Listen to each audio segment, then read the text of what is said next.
आइल बड़ा पे दिया बजराई दो। मधुबन से उखिया मंगाई दो। सैया मऊ के घाट पे सजाई दो।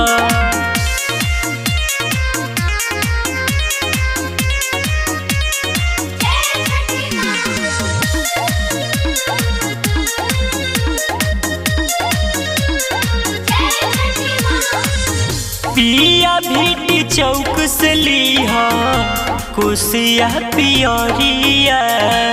नीमन सैया होई पहसा में दौरिया। ए राजा जी सुनतनी समराजपुर से लीहा कुसिया पियरिया। नीमन सैया होई पहसा में दौरिया। भूखे ना बेर दिह लाइट के ढेर चमकाई दो। भूखे ना बेर दिह लाइट के ढेर चमकाई दो। मधुबन से उखिया मंगाई दो।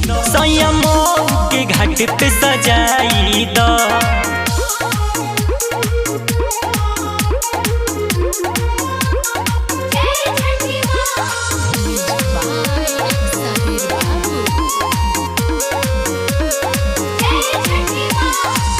पवन बेदरदी के हुखे बैंड बाजा।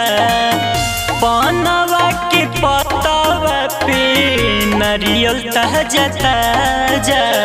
ए राजा जी सुनतनी पवन बेदरदी के हुखे बैंड बाजा।